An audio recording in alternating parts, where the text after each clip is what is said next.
Qual o seu valor financeiro atual?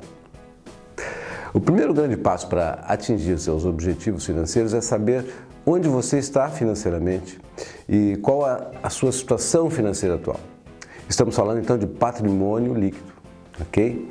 Bom, se você não conhece a sua situação financeira em detalhes, você não sabe o que fazer, então não sabe para onde ir.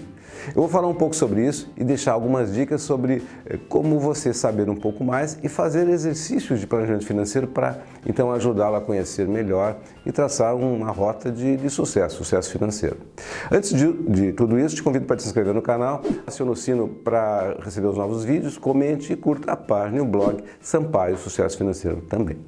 Vamos lá, não importa a sua idade, os seus rendimentos, a pergunta é: qual o valor do seu patrimônio líquido atual?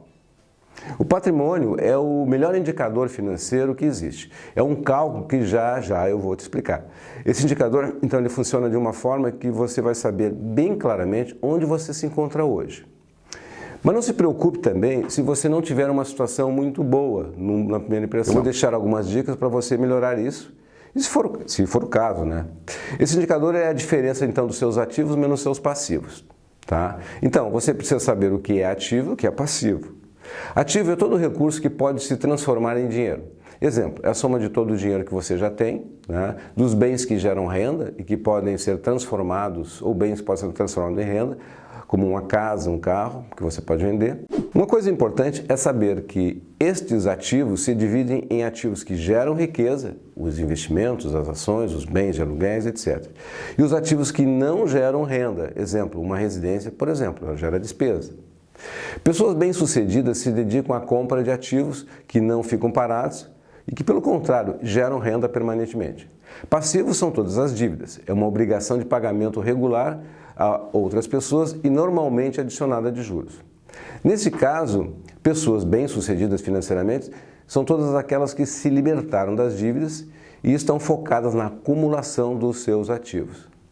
Aqui a missão é eliminar dívidas e esse é o passo mais importante para a criação de riqueza. É importante lembrar das três principais causas das dívidas, né? Os 3 Ds das dívidas, como eu digo: o desemprego, o divórcio e a doença. Se você tem ativos, você pode então enfrentar melhor essas situações desfavoráveis.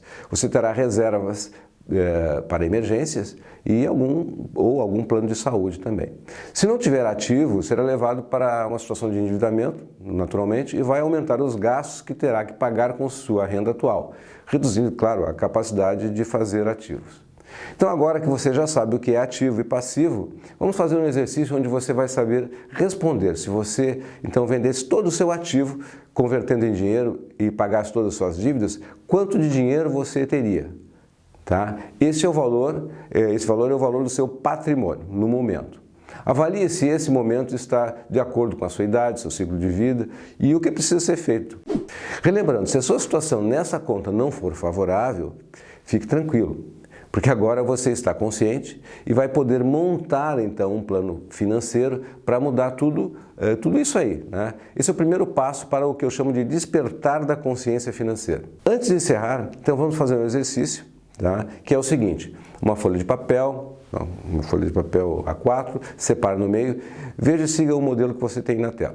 Primeira coluna, escreva no alto ativos, segunda coluna, então, os passivos, e na primeira metade da folha, coloque o nome dos ativos e os valores.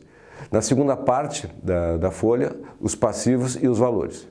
No final, você tem uma soma, então, e diminui então, os ativos e os passivos e acha o seu valor do patrimônio então, no momento. Pronto, você tem uma foto da sua situação, tá? Então, o patrimônio líquido é ativos menos passivo. O que fazer agora? Um plano financeiro. Como é que você faz isso? Diminuir os passivos e fazer sobrar mais para comprar mais ativos. Do lado dos ativos, selecionar e substituir ativos que não geram renda por ativos que são geradores de renda, conforme a gente falou. Pois é a renda gerada, acumulada, que vai multiplicar o montante dos seus ativos. Conclusão: o objetivo foi fazer uma tomada de posição, um despertar, né, e levantar a sua realidade atual no processo de construção de riqueza. E aqui a grande verdade é aceitar a realidade para melhorar o que está bom ou transformar o que está ruim. sem meio termo, tá bem? Então era isso, tá? Um grande abraço, sucesso e prosperidade.